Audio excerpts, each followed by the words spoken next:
the Nikon Z6 III versus the Z5 Mark II. Really happy to see that the Z5 has been updated, and I'm going to talk through my thought process for what I'm going to be choosing for hybrid photo video coverage, as well as some complaints and frustrations that I still have. There's only one. The video only shoots to one card, but I'm going to talk through my thoughts on both these cameras as well as the current Nikon product line. So if you are interested in that, hang out. I'm Taylor Jackson. I've been a wedding photographer for about 20 years now, and I've photographed over 1,000 weddings, and I've been primarily Nikon from, I would say, 2005 up until 2020. Nikon obviously had a little bit of a slower start for the mirrorless transition, went Canon for a year, Sony for about a year and a half. I still use all the brands on the channel, so you might see some behind the scenes wedding days on a Sony product, followed by a Nikon product, followed by a Canon product, followed by a Fuji product this year. And I do that for a number of reasons. One, I think it's important for me as somebody that reviews cameras on the internet to actually have full visibility on what's happening, and also visibility on how those products actually work on a wedding day. Also, from a creative standpoint, once you've photographed 1,000 weddings, things are pretty similar, and as silly as it sounds, switching up gear, even just leaving a normal lens that you normally use in your bag all day and using something else, adds a little bit more creativity to the day and breaks you out of doing the same thing every single week. So the Z6 III is an incredible main camera. So the Nikon product line right now for us as wedding photographers, the Z9 is the biggest camera and it's amazing. The Z8, if you're coming from a D850, the Z8 is probably gonna be the most comparable in terms of size for that. I find that the Z6 III is kind of my happy place. I don't use any of the 1.2 lenses, so maybe I'll caveat with that I will use them on shoots, but my go-to wedding day lenses for the most part are either the 1.4s or the 1.8s. So if you are someone that's going to be using that 85 1.2 all day, it might make sense to go with a slightly larger camera body so it balances. The 1.2s do balance fine on the Z6 III, but at least for my hands, they balance a little bit better on the Z8. And we also have the Nikon ZF that I also love for full day wedding coverage. You absolutely can use it, but I would say if you're putting those 1.2 lenses on it, you're going to have not the best ergonomic experience. Yeah, you can make it work, but it's not going to be the best. But in terms of image quality and in terms of usefulness of that camera for just everything else that I would want to do, I would rank it one of the top cameras that I would recommend. And at the end of this video, I'm going to give you a point-by-point recommendation of what I would be doing if I was starting a Nikon kit from zero right now at the time of release of the Z5 II. Moving into the camera that I've chosen for weddings this season, which is the Z6 III, I would say in terms of best value for what I need, and this has been contested as of yesterday, for the best value for what I need is the Z6 III. The Z5 II does come in at a smaller price point and also a smaller camera body as well. So if you are looking for a smaller camera body or a second camera body, the Z5 II is the way to go. What it lacks for me personally as a hybrid photo video shooter is that you can't do 4K 60 with no crop. So I am out there on a wedding day, I am taking all my pictures with my full frame lens on my full frame camera, and then my video I'm always recording in slow motion. So I switch to video mode and all of a sudden I'm in an APS-C crop. It's not so good for the workflow on a wedding day for hybrid coverage. That is really my only complaint. I would say that a lot of the internals from the Z5 II are from the Z6 III, so it's gonna be a smaller version, but then the sensor comes from the ZF. I've enjoyed both of those cameras a lot, and to have a fusion of them in a smaller price point package is amazing. There are some other small things that I like a little bit more on the Z6 III for a main camera body. During my test session, so I only really had the Z5 II for about an hour during testing, and I did actually bump the dial up top here. So there's a lock on the mode dial on the Z6 III. So you're never gonna bump yourself out of manual mode into one of the user settings or into green auto box mode. And I did that on the Z5. So I did shoot a little on JPEG only with no RAW because that's what user setting number 3 was set to on that camera by default. And I think in terms of usability, that's actually kind of important when you are two cameras hanging off you and they're bouncing around a little bit during a wedding day. I like everything to just be locked down. One of my biggest annoyances with the old Nikon DSLR layout is that they always had a quality button right here, and you would just accidentally, like that quality button would just bang off of you, and if you happen to rotate this, you would change from RAW plus JPEG into JPEG only or JPEG basic or something like that. So I'm very happy that that button doesn't exist anymore, but that dial is something that was a problem for me pretty quickly. Another physical difference is up top here on the Z6 III, you have your settings laid out nicely. I like this, so I guess my hat is split in two ways. My number one hat is that of a wedding photographer, but I also, here on YouTube, do a lot of educational content.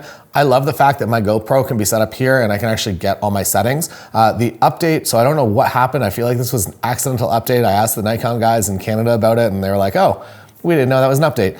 I have now realized that the LCD up here, or the OLED display, or whatever this is, on the original Z6 and the Z6 II, it always had that rolling shutter effect. So if my shutter speed is too high on my GoPro and it was making that rolling LCD look, I think that's been fixed on here. I haven't found myself in any situations where I've seen that. So that's amazing for me personally from hat number 2. So not the wedding photographer hat, but the educational hat. I like having my settings up there. I also like having them at a glance. I feel like I'm staring at the LCD all day. So I talked about this in the Z5 II video yesterday. I shoot pretty much everything on my screen. So it's actually very rare for me to be looking through my EVF.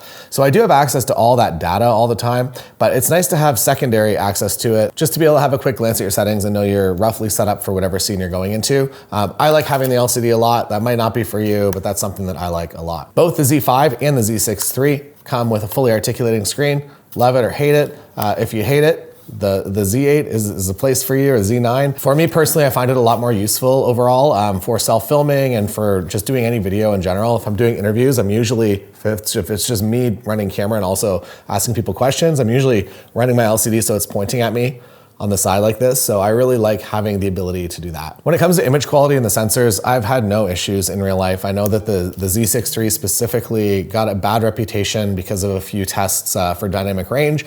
In real life wedding environments, I see no issues with it whatsoever. I've also done some really low light intensive file work on it, and I've also really never seen the files break apart.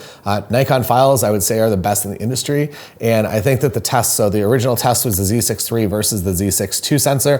Z6 II sensor was by far the best in that class, in that industry. And the Z6 III sensor is still way up there, but it's not as good as that other sensor. But you do get a lot of upgrades on the Z6 III that makes it a better camera than the Z6 II. And that is primarily, I would say, for me as a wedding photographer and video creator, autofocus number 1 and low light autofocus being number 2, even though I guess they're both the same. They're both about autofocus. That's the reasoning, for me at least, for going for this camera over the Z6 II. The ergonomics, the button layout for the most part is, I think, the same on the Z5 II versus the Z6 III. I love having the 2 function buttons up front here. I set one to go into DX mode, and actually, so I give myself some idiot proofing where there is a way to just set it so when you touch that button, you go from full frame mode into DX crop mode. I set it so that I have to use the back wheel. I'm just a lot less likely to hit it, and with a button up there, you will accidentally hit that from time to time and find yourself in DX crop mode when you don't want to be. So I like having that additional option. I also wish, so the DSLRs, if you did go into crop mode and you turn the camera off and back on, it would reset into full frame mode.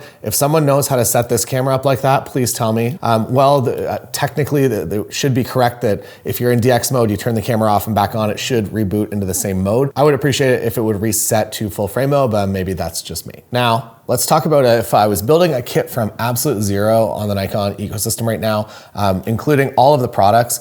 So I'm gonna give you a few options here. This is also going to take into account budget for what you're getting. I would recommend the Z6 III as kind of the best budget for feature camera for at least myself and what I do. So number 1, on pathway number 1 of what I would be choosing, Nikon Z6 III would be my main go-to for that number 1 camera body. In terms of cost for the features, you are getting an incredible deal here. You're not getting the megapixels of the Z8 or the Z9, but for wedding days, I don't need anywhere close to 50 megapixels, and I'm much happier to save the money and spend that money on a different lens rather than spending it on a camera body. The second slot of my bag would be going for the Nikon Z5 II. That is even more of an incredible deal. It just lacks the one feature that for me as a hybrid photo video shooter, I like to shoot in 4K 60, and that comes with the crop on the Z5. Regular 4K does not. But if you have no desire to shoot 4K 60, I would recommend just going with 2 Z5 IIs.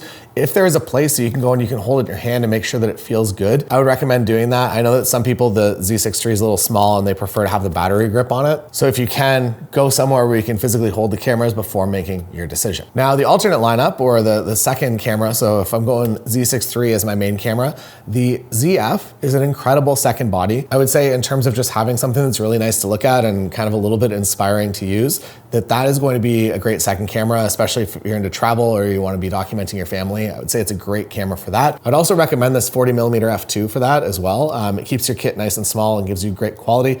Very, very underrated lens, the 40 f2. Now, when it comes to lenses, I'm not going to get fully into it in this video because there are a lot of variables to consider. For me right now, as it sits, I have the 20mm f1.8s prime. So that is my kind of wide safety lens. And usually that hangs out on my second camera, and I don't use it too much, but if I I ever get into a space like this that I need to do a big family shot with a bunch of people in a small space, or a group shot from a tight environment that I actually have to do somewhat regularly often. Or another ongoing thing is the cake cut. You're always in kind of a weird spot for that in order to get a better angle on it. And then also the dance floor, once it starts to get pretty crazy. The crazier the dance floor, usually the wider the lens. So it's a very calm dance floor. I'm usually maybe on 85 or 50. And as the party gets crazier, I get wider and wider. I feel like it just captures the energy a lot better. And from a photojournalistic standpoint, the closer you can get to things, the more real life they're gonna feel in the photos afterwards. Other great lenses, the Tamron 35-150 for Nikon. It's amazing. That is my go-to ceremony lens and a lens that is in my bag every single wedding day. The Tamron 28-75 G2 is also an incredible option if you are looking for something that's almost that 24-70,